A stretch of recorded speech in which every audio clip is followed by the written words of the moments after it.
Assalamualaikum warahmatullahi wabarakatuh. Bismillahirrahmanirrahim. Allahumma shalli wa sallim ala sayyidina Muhammadin wa ala alihi washabbihi asma'in nama ba'du. Sedanten ingkang kula hormati wabil khusus teman bapak kula Kiai Haji Agus Ali Masyuri. Beberapa kiai yang tanpa ngurangi rasa hormat, saya hormati semua. Ini ada beberapa Gus. Ini saya ngaji insyaallah seperempat jam. Seperempat jam nanti yang menghisap Gus Kausar berapa Gus? 10 menit. Begini, sebetulnya saya membela semua umat Islam untuk ahlul jannah, karena saya ini ibarat marketing. Kalau orang Kristiani itu kan setiap orang mati sudah tenang bersama Bapak di surga. Jadi kampanye itu menarik sekali. Sementara kita sudah kiai, sudah imam masjid, sudah ulama, masih saja dikhawatirkan su'ul khotimah.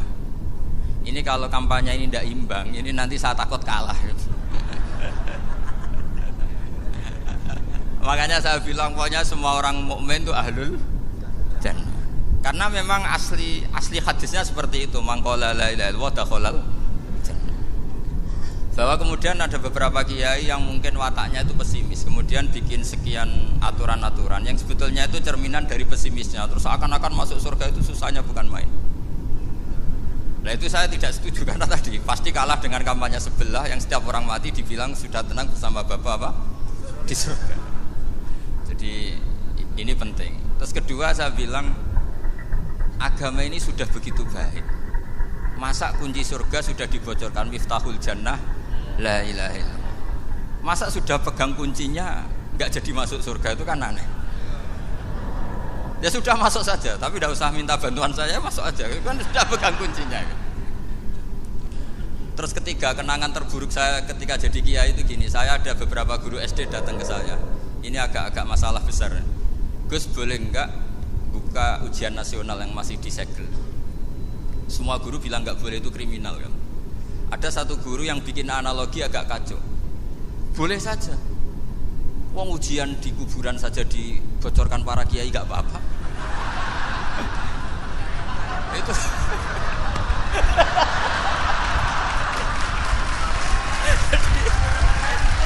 tapi ini kriminal ya. Perhatian kepada kiai, nggak boleh memukul pemateri.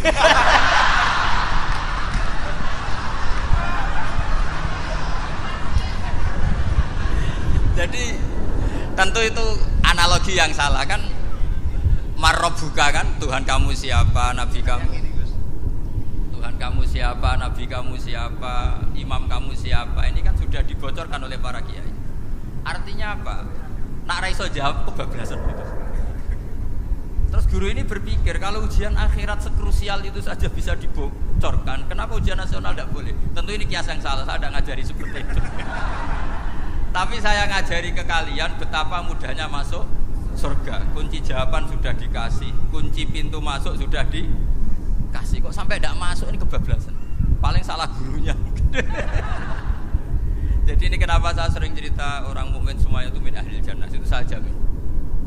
Sama tidak usah takut su'ul khotimah, tidak usah takut berlebihan seperti itu. Karena setahu saya, setidaknya saya mewakili ulama zaman ini. Rata-rata guru kita ini bermadhab Syadzili dalam berkeyakinan berpikir tentang Allah. Di antara ini yang mulai saya ngomong serius, supaya tadi kan guyonannya sudah diambil Gus Reza sama Gus Kausar. Saya tahu kenapa mereka guyon. Kalau ngomong serius takut kalah sama saya.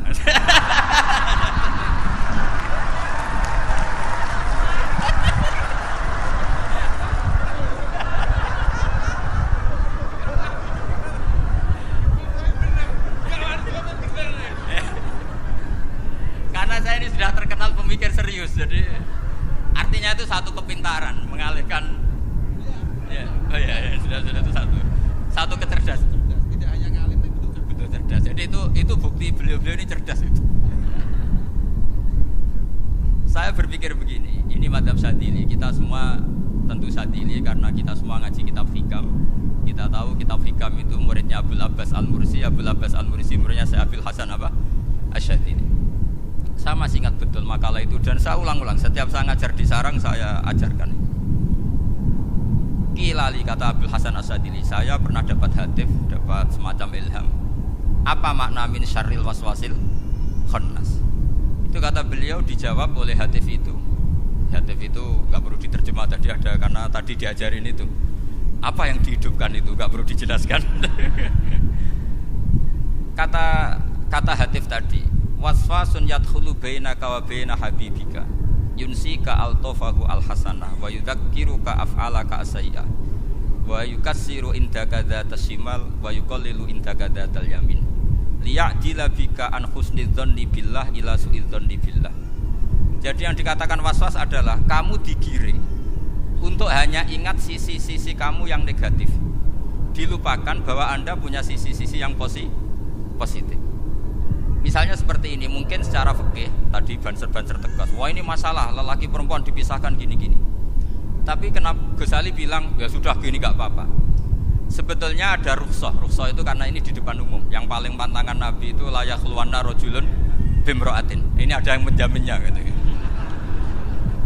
Malah khawatir saya di sini dipisah tapi setelah berduaan gak bisa. Jadi toleransinya karena ini di depan umum itu masih ada toleransinya. La yakhluwanna rajulun bimra'atin. Begitu juga ketika kita dosa, misalnya kita dosa. Orang Islam setiap dosa itu pasti ingat salahnya, terus kemudian istighfar. Dan ketika satu kebaikan dibandingkan keburukan, itu kata semua ulama, karena sayyi'ah itu bernilai 1, kebaikan bernilai apa? 10. Itu masih surplus berapa? 9. Jadi itu cara berpikir Abdul Hasan As-Sadili.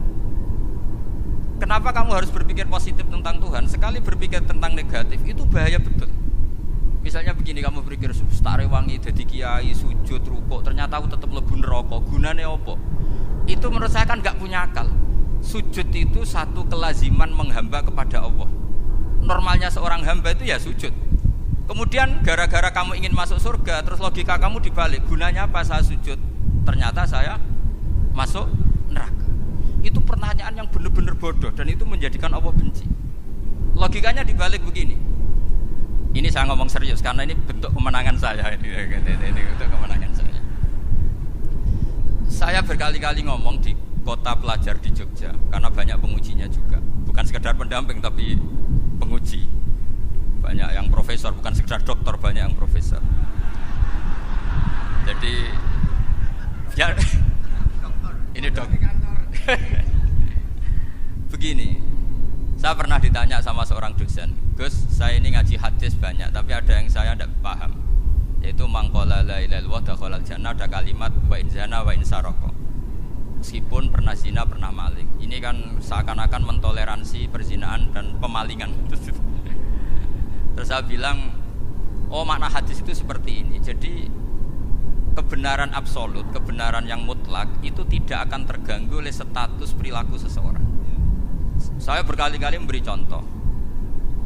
Orang yang ditangkap KPK akan bilang 1 + 1 2. KPK-nya juga bilang 2. Rivalitas dalam politik, Pak Prabowo ya bilang 2, Pak Jokowi juga bilang 2.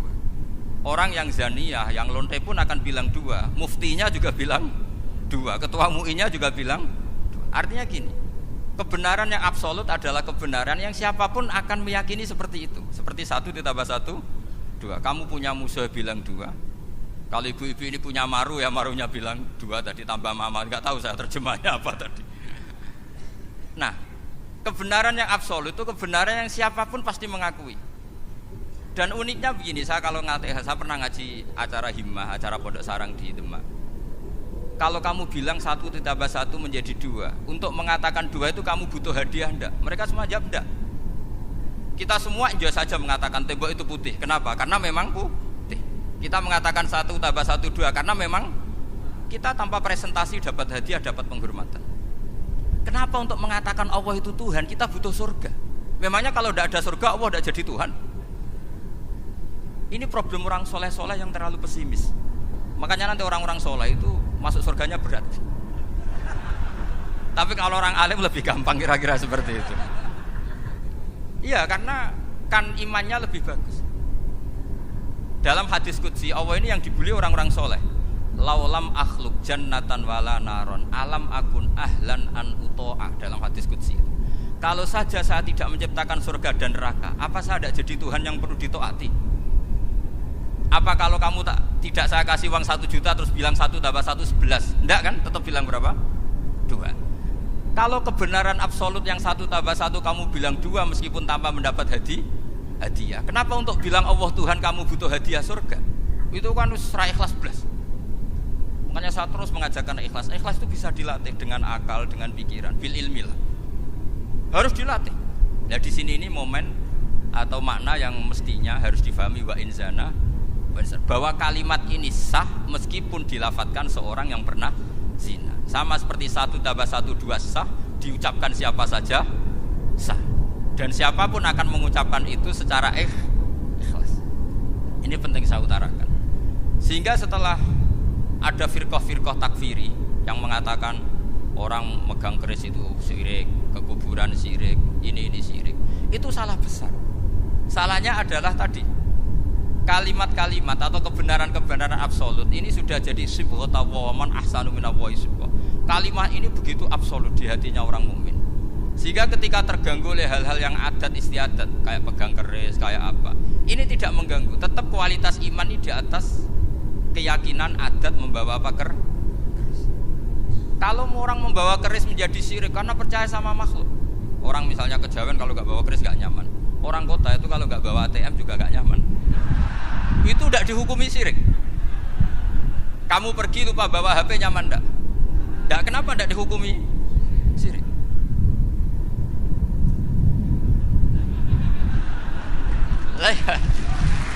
Jadi ini logika. Jadi makanya ini Gus Reza boleh kritik saya itu berkali-kali bilang saya termasuk ulama yang mau bikin gerakan cangkem elek. Karena nanti kalau saya nisbatkan ke Rasulullah itu tidak pantas, karena Nabi ahsanan nasi khalqau wa khuluqa. Tapi saya siap jadi bempernya Rasulullah sallallahu alaihi wasallam. Pernah ada diskusi di Jakarta, ini kisah nyata. Apa dalilnya setelah sholat salaman? Mana hadisnya? Itu dijawab hadisnya tentu kita kesulitan. Kalaupun ada hadisnya dhaif semua yang masalah musafahah. Akhirnya mau tidak mau dijawab pakai cangkem elek. Boleh enggak kamu setelah salam nyalain HP yang off? Boleh. Boleh enggak ke kamar mandi? Boleh. Oh berarti kencing boleh, nyalain HP boleh, yang enggak boleh itu ingat Allah. Karena mereka mengkritik wiridan, kritik salam. Akhirnya mikir deh. Ada enggak hadisnya orang setelah sholat nyalain HP? Enggak ada kan? Tapi mereka nyalain HP enggak hambatan, tapi untuk salaman masalah kan. Ke kamar mandi boleh, tapi untuk wiridan enggak boleh. Akhirnya mereka sadar, oh iya. Lama-lama dibisi gini yang kelompok itu.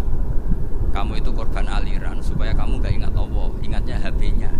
Sehingga orang wiridan kamu kritik, orang nyalain HP enggak kamu kritik. Itu kelompok itu adalah kelompok orang-orang yang supaya orang Islam itu lupa Tuhannya. Itu gerakan cangkem elek, tapi jadikan orang sadar. Jadi ini penting. Jadi kalau kamu tidak bisa bela agama dengan jalan yang lurus karena tidak bakat gitu, nggak apa-apa pakai cangkem elek tadi. Karena nggak mungkin gerakan ini dinisbatkan kepada Rasulullah Shallallahu Alaihi Wasallam. Kalau soal sanad, saya punya sekian sanad tentang itu, tapi tidak usah kamu ikuti. Ada orang tanya, ya Pak Kiai kalau setan dibakar di neraka panasan enggak? Ya panasan. Lo kan setan dari api, ngapain harus panasan? Kan materinya sama. Terus Kak Kiai tadi gak kesulitan, dia ngambil pasir, disawero di wajahnya. Wah sakit Kiai, kamu kan dari tanah, kena tanah kok. Jadi itu ada sekian, artinya gini ya, kalau kesulitan jawab pakai baik-baik ya sudah pakai cangkem elek itu aja kan. Tapi tentu kan gerakan ini tidak mungkin dinisbatkan kepada para nabi. Tapi saya pastikan meskipun nggak bisa dinisbatkan kepada para nabi dari segi cangkem elek tadi, tapi secara semangat itu sama. Saya punya sekian contoh. Benar Gus Rizal tadi gojok saya sengawur-ngawurnya itu masih punya sana. Itu pas saya ngawur pun masih punya apa? Sana. Nabi Ibrahim itu ketika faja'alahum juzatan illa kabirallahum itu si berhala paling besar dikasih kapak. Ketika mereka geger, ini siapa yang memecahkan berhala-berhala kecil? Kata mereka, sami'na fata yadhkuruhum yuqalu lahu Ibrahim. Ya kira-kira Ibrahim lagi. Terus Ibrahim didatangkan, siapa yang melakukan ini semua? Ini jawaban Nabi Ibrahim, bal fa'alahu kabiruhum hadza. Ya tanya yang bawa pedal, saya kan enggak bawa. kata orang-orang, otak kamu itu di mana? Masa berhala disuruh nanya, kan nggak bisa ngomong. Ibrahim kebalikan, ufil lakum walima ta'buduna min dunillah. Lalu otak kamu di mana? Sudah tahu nggak bisa ngomong kok disembah gitu. Itu ada kata ufin. Ufin itu kalau diterjemah kira-kira ya agak-agak jancuk gitu. Kira-kira seperti itu. Jadi sekarang dalilnya jancuk apa Gus?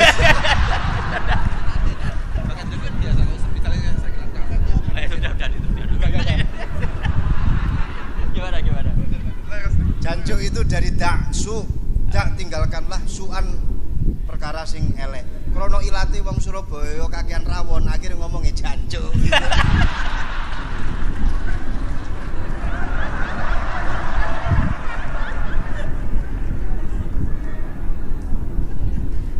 Jadi mulai dulu melawan kebatilan itu harus pakai logika yang vulgar. Karena memang nggak mungkin dengan bahasa-bahasa priayi itu nggak mungkin. Dan ini penting saya utarakan. Nah, kalau nanti nggak mungkin dinisbatkan kepada Rasul karena Nabi adalah ahsanan nasi khalqa wa khuluqa, kita yang ngambil alih saja. Gus Reza, saya, Gus Kaustan ini cara cangkem elek kan pantas. Luas. Selain bakat ya sudah natural. Karena memang itu cara kita menjelaskan kebenaran. Saya ulang lagi, itu cara kita menjelaskan apa? Kebenaran. Mau tidak mau. Saya pernah ditanya sama seseorang, Gus, beberapa nabi itu kan poligami itu bukti hipersek. Karena yang tanya itu orang nasionalis yang nggak pati senang Islam. Terus tak balik tanya, perempuan itu makhluk lemah enggak? Ya lemah. Kalau nolong lemah satu itu gimana? Ya baik. Kenapa nolong dua jadi tidak baik? Harusnya kalau nolong tiga tidak baik. Tapi saya tidak dukung poligami. Ini cerita saya. Setidaknya mereka jadi ingat. Saya itu pernah ditanya agak-agak orang ateis. Dia benci Islam, tapi meneliti Islam. Pertanyaan kedua, kenapa dalam perang itu seakan-akan Nabi itu perampok? Hartanya orang kafir disita kemudian menjadi ghanimah. Itu kan kayak ngerampok. Terus saya tanya gini, kalau ada penjahat ke rumah kamu kemudian pakai senjata api, setelah kamu ringkus, itu senjata api kamu kembalikan apa kamu sita? Oh ya saya sita, kalau tak kembalikan dipakai ngerampok lagi. Ya sama seperti itu, kalau kekuatan mereka dikembalikan akan dipakai kekuatan mereka lagi. Jadi ya lagi-lagi ini kemenangan orang serius. Karena nanti guyonnya sudah dintekno sama Gus Safa sama Gus Riza. Nah, kenapa saya ngajar begitu rileks, begitu santai? Karena pikiran saya sederhana. Fa innal uqula muttarratun ila qabilil haq. Akal sehat pasti dipaksa menerima apa? Kebenaran. Sehingga kebenaran itu tidak usah kamu ngomongkan secara serius, secara tidak perlu. Kebenaran itu mudah diterima. Saya itu pernah ngaji berkali-kali di Jogja di mana-mana sampai ada buku seorang dokter nulis tesisnya itu bangga lagi menjadi muslim setelah ngaji saya itu. Karena saya menerangkan itu ringan. Orang Islam itu harus mencintai Allah. Ciri utama cinta itu tidak tegang, rileks. Saya bilang begini, kalau kamu pernah 1 tahun digratisi orang rumah, makanan, kamu kira-kira itu mudah nggak mencintai orang yang berjasa sama kamu minjemin rumah dan ngasih makan gratis? Mudah kan? Apalagi kita ini mudah mencintai orang yang minjemin mobil 1 tahun, ngasih rumah 1 tahun, apalagi selamanya. Kenapa kita tidak mudah mencintai Allah yang memberi kita bumi, air, oksigen, semuanya kita dikasih Allah? Akhirnya mereka mikir, wong mencintai seseorang yang ngasih dalam durasi 1 tahun saja mudah, apalagi mencintai Allah yang ngasih kita tanpa batas. Itu disebut walladzina amanu asaddu hubbal lillah. Orang mukmin itu mudah sekali mencintai Allah. Caranya dilatih tadi. Kita mudah mencintai orang yang berjasa sama kita. Kenapa tidak mudah mencintai Allah yang tentu jasanya lebih besar? Nah, karena akhir-akhir ini banyak orang yang terlalu nazir, terlalu apa? Kata Nabi kan basyiru wala tunafiru, yasiru wala tu'assiru. Sehingga saya bikin gerakan. Pokoknya semua orang mukmin pasti masuk surga. Nanti soal ada kesalahan-kesalahan kecil yang menjadikan orang su'ul khotimah itu sifatnya kehati-hatian. Jangan menjadi hukum. Hati-hati itu tidak menjadi hukum. Kalau kamu nyupir hati-hati itu bukan berarti pasti kecelakaan. Enggak. Hati-hati itu ya hati-hati saja, tidak menjadi. Ini penting saya utarakan karena kubu sebelah kampanye sudah tadi, setiap mati mesti tenang bersama Bapak di surga. Sementara kita mau kampanye, kamu sholat tidak mesti diterima, haji tidak mesti diterima, jadi kiai tidak mesti masuk surga. Coba kalau kita kampanye gitu terus, yang mau jadi muslim itu siapa? Jadi ini sudah tak perhitungkan matang-matang, saya milih mazhab seperti itu. ini pembandingnya supaya punya waktu. Saya suka sekali. Nah ini yang sesi terakhir ya, sesi terakhir. Saya akan cerita begini karena Nyon sewu Gus, ada iklan sebentar dari ibu-ibu, pentolan mic kurang dekat ke mulutnya Gus Baha. Sehingga suaranya tidak terdengar sampai ke belakang. Oh, gitu, pentolannya didekatkan Gus. Oh, gitu. Ini kalau ngomong konotasinya itu mesti nyerempet. Sudah apa ya? Sudah ahlinya di situ. Ya malah ada di situ.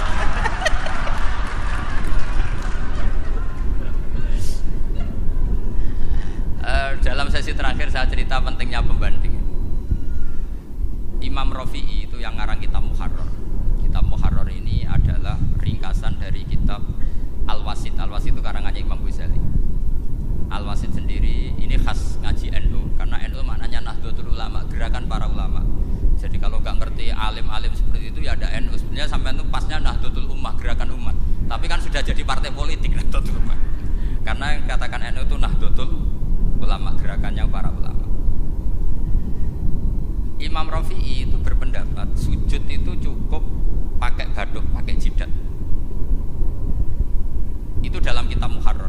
Wal asoh anna sujud yasihu mau cukup biwatil jabhah. Ketika Imam Nawawi mentasih kitab Muharrar namanya Minhajut Thalibin, itu mengkritik Imam Rafi'i. Kata beliau sujud itu untuk sah harus melibatkan 7 anggota karena berdasar hadis umirtu an asjuda ala sabati a'zumin, yaitu al jabhah wal yaden wal rubaten wal qadamen, yaitu jabhah 2 tangan, 2 lutut dan 2 qadamen. Akhirnya saya ngecek di kitab asli Imam Rafi'i termasuk Ashabut Tarjih dan Imam Nawawi. 2 orang ini khilaf. Kan nggak mungkin kita sebagai mushahihnya karena yang khilaf ini 2 ulama besar, satu Imam Rafi'i, satu Imam siapa? Nawawi. Kita tidak bisa hanya ngikuti Fathul Mu'in yang mengatakan idza khalafan Nawawi wa Rafi'u qudiman Nawawi, tidak bisa karena Imam Nawawi ini sering nginduk sama kitabnya Imam Rafi'i karena senior Imam Rafi'i. Setelah saya cek di kitab kitab asli Imam